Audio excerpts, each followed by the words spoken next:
So I have a quiz for you this morning. What do Dante, Gutenberg, Cervantes, William Shakespeare, Milton, St. Thomas More, Leonardo da Vinci, Michelangelo, Rembrandt, Copernicus, Magellan, Sir Walter Raleigh, and Christopher Columbus, as well as the printing press, clocks, gunpowder, artillery, eyeglasses, the flushing toilet, a microscope, the telescope, and the submarine, as well as the match and the song Three Blind Mice all have in common. 1800s? No, not 1800s. What was that? Created by God is a good one. It's kind of very good, Barry got it. It's the Renaissance. Who said that? Oh, good, Judy got it. I'm sorry. He got it from you, he heard you. So, it's the Renaissance. And actually, the word Renaissance in French means rebirth. The Renaissance period was a time that they moved out of the darkness and the strictness and the rigidness of the medieval period to a time of rebirth and new discoveries, and it was an amazing time for fine arts and music and literature and philosophy and science and technology and architecture and religion and spirituality. Pastor Erwin McManus, in which this sermon series is based on his book called An Artisan's Soul, states that we need to get back to that place of creativity that God gave to each of us so that we can have that same kind of renaissance, that we can have that new beginning, that we are not only just to find our creative essence, but we are all to understand that within us there is the essence of an artist, that each of us has the ability to connect with another and connect with God to bring about rebirth. Over the last few weeks, we decided that we should first share about the fact that we are all artists. So you need to point to yourself and say, I am an artist. Oh, that was very poor. You need to do that again. I am an artist. Very good. And we all create something. You know, we often pay attention to the things that create havoc, create darkness, create discontent. We spend a lot of time looking at crime and looking at terrible events in weather history or war or the things that create darkness in life. But instead, God calls us to look at the things that create good and light and wonderfulness. You know, prior to the Renaissance, art was done by slaves. If we think of ancient, wonderful works of art, who did them? We know that it was the Hebrew slaves that built the pyramids. It was slaves of Babylon that did one of the seven wonders of the world. Slaves were the ones that brought to life someone else's dream. Mostly the artist was unimportant and anonymous. It wasn't the great artist that was appreciated, but instead it was the great art. And then the Renaissance came. And the Renaissance, what happened is people began to be connected with their art. People had a personal dream or vision, and they were able to create it and live it out and bring it to fruition. The artists brought to life their creation, and they were doing this by imitating their creator God. We all need to create or to be a part of a process that brings the world something that is beautiful and good and true, in order to allow our souls to come to full life. We are all craftsmen and craftswomen. Dante was a poet, Gutenberg the inventor, Cervantes the novelist, Shakespeare the playwright, Milton the theologian, St. Thomas More the philosopher, Leonardo da Vinci the mathematician, Michelangelo the architect, Rembrandt the painter, Copernicus the scientist, Magellan the explorer, St. Walter Raleigh the politician, Christopher Columbus the voyager, and Ravenscroft. Ravenscroft was a composer, the composer of Three Blind Mice. You know, it might have seemed kind of ridiculous at the time, but we still teach our nursery school children that song. So, what do their lives tell us about what we need to know for today to move forward and to have a rebirth, a renaissance in our time? No matter if they were working with words or notes or food or maps or numbers or elements or ideas, they were all crafting something. They were all craftsmen. If we look up the word craftsman in a dictionary, it says it is a person who practices or is highly skilled at a craft. It is an artist. And I thought, what is the word that jumps out to me when I read that definition? The word that jumped out to me was practice. I want to ask you, how many here this morning ever when they were younger practiced or played an instrument? You know, you were in the school band or something. Anybody? Okay. So, why aren't you all in the band now? Because we stopped practicing. Right, thank you, Vince. You know, we look at Marilyn and Scott and the other musicians. We listen to Paige and the choir, and we forget that the fact that there is a discipline. They need to practice. Practice is performing an activity or an exercise repeatedly or regularly in order to improve or maintain one's proficiency. You see, we all want things instantly. We all want to sound wonderful the first time we open our mouth or the first time we sit down at the keyboard. But to practice is to work. An artist must be willing to work. And everything that matters in life requires work. As much as we want to think otherwise, we are required to work at our creativity, just as our Creator worked.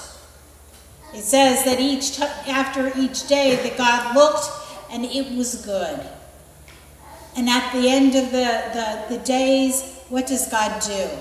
He rests from his work. Now, God doesn't really need to rest, but God did that so that we would know that there was an order in life, that we need to work, and then there is a time to rest from work. ABC News reported that Americans work more than anyone in the industrialized world. Americans work 137 more hours per year than Japanese workers, 260 more hours per year than the British workers, 499 more hours per year than the French workers. And Americans take less vacation, work longer days, and retire later. According to the U.S. Department of Labor, the people in the United States spend 1,896 hours per year at work. So, for 1,896 hours per year, we do something to earn a living. So we need to reflect. We need to reflect as God did. Who are we at work? Do we see our work as a creative reflection of what God formed in you? You know, maybe you're like me and you're blessed to be able to do something that has so many creative components to it. And so that you have the ability to explore creativity. But maybe you feel like you're not connected to how you earn a living. Well, you're not off the hook. First of all, if we look at the hours that we work, and let's say that we actually sleep 8 hours a day, which a lot of people don't do that, then you would still have left 3,994 hours a year to create something. Other species, they create just out of instinct. Bees have hives, beavers build dams, but human beings, we work out of our imagination. Many of us find ourselves void of any creative expression in our lives. Sometimes in life we settle for lesser things. We are slaves rather than being artisans and craftsmen. Or we do something that is just as bad. We replicate and repeat and imitate and echo what has been done before and don't bring any life to it on our own. The Apostle Paul was speaking to the church in Ephesians, and he's talking about how he wants them to live their life. Now that you know Jesus Christ, these are the things that you're going to change in your life. And he mentions different things. He says, I don't want you to lie. And then he says, thieves should no longer steal. Well, you know, I think we read over verses like that and we're like, I'm not stealing, so I'm okay. But Paul wasn't worried about his new disciples taking part in larceny or robbery or purse snatching or whatever. Instead, he was fearful that they were not creating to their full potential. They were being copycats. They were being plagiarizers. Paul wanted them to look at their life and be original. Be who God created you to be. And do what God created you to do. People steal, and then I'll put in there ideas and imagination and creative acts because they don't believe that they have the capacity to create. I wonder, have you ever been in that place in life where you felt that you were incapable of creating something? You know, it probably happened for the first time sometime when you were in elementary school and the teacher gave you a project and you started doing your project and you were so enthusiastic. And then you kind of looked over. You saw somebody else's paper and all of a sudden your paper looked ridiculous, right? And then we kind of go through life like that. I don't think that I can do this as good as that person. How many of you in this room would say, I can't dance? Okay. I think it's because at one point, you went to a dance and you saw people dance well and you're like, I can't do that. And so what we do is we put blocks in our path. How many people say, I can't cook? Okay. But you can melt chocolate really good. But again, we taste something lumptious. We're like, I can never repeat that. And instead, God doesn't want you to repeat or to copy, but he wants you to express yourself in the way that he wants you to express yourself. There are times that we just feel drained. And Paul directs to us, go to work and use your hands to do something good so that you will have something to share with whoever is in need. See, first he says, don't steal. And then he says, this is what I want you to do instead. Go to work. Use your hands.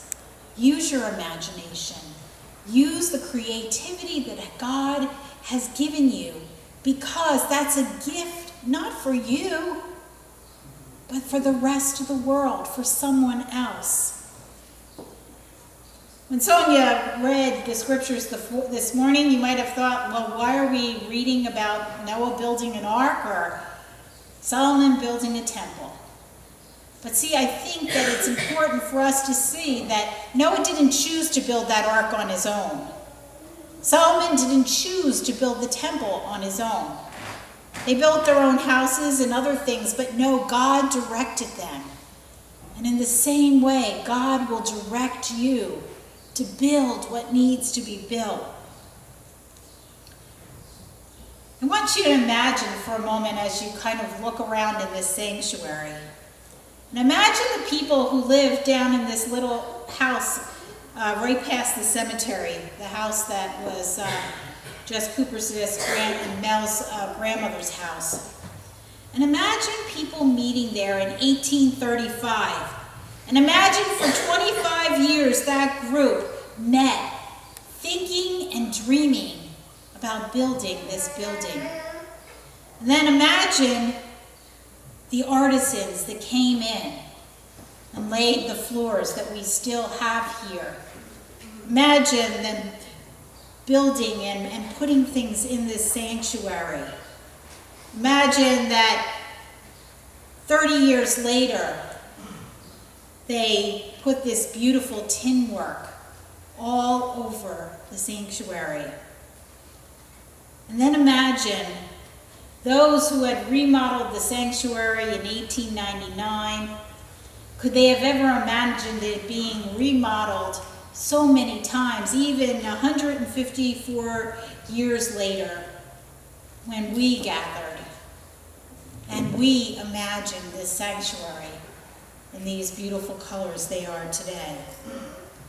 You see, there were artisans that used their handiwork and remodeled this. There were gravestone carvers and bell casters and woodworkers and stained glass window workers.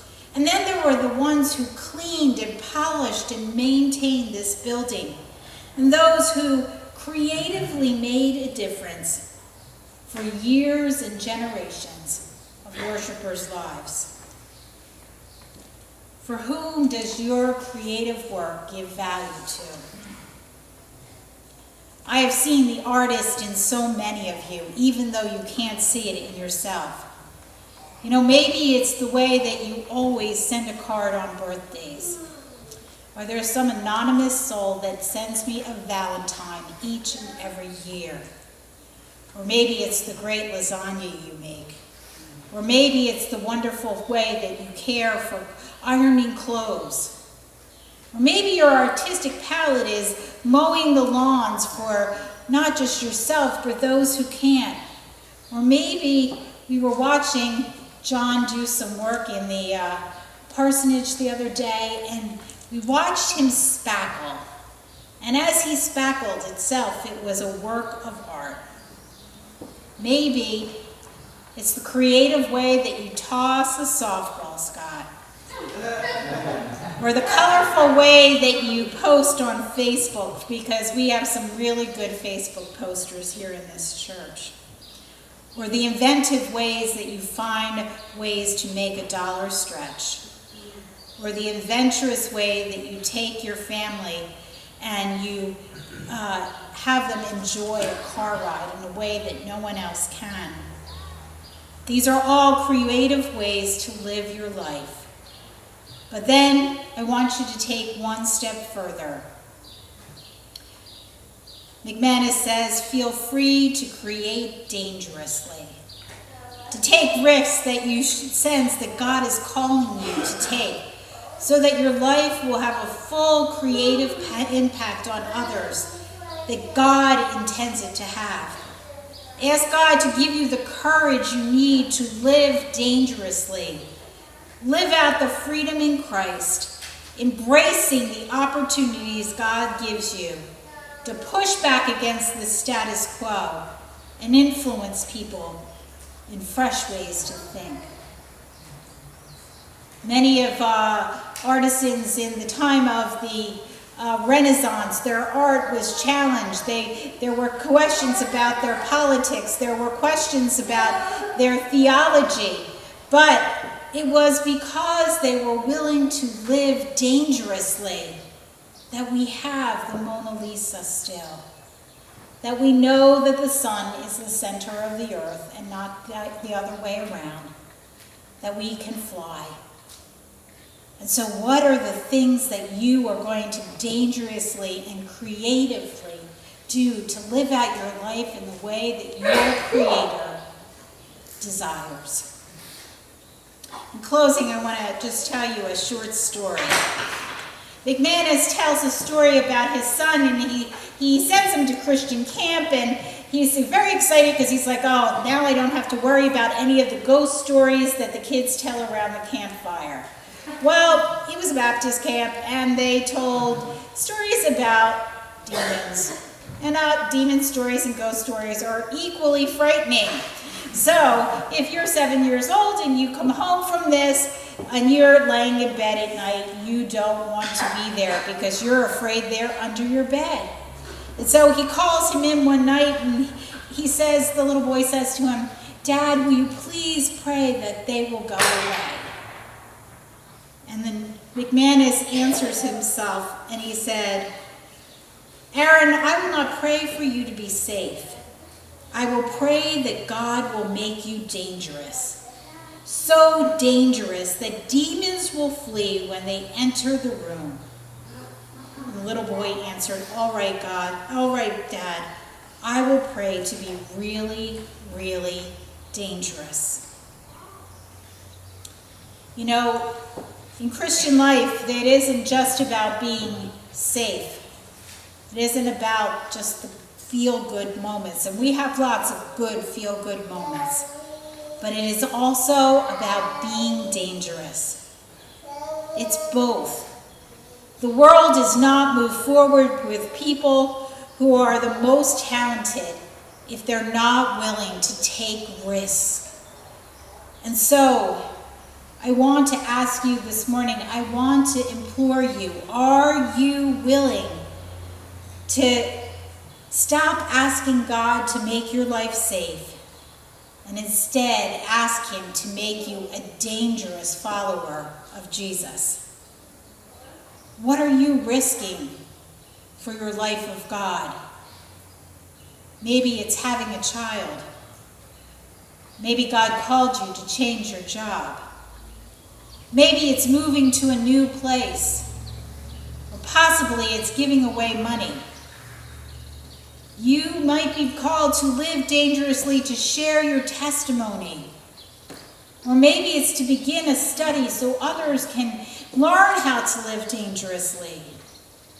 Maybe you're called to begin a recovery group or let go of something that's been holding you back.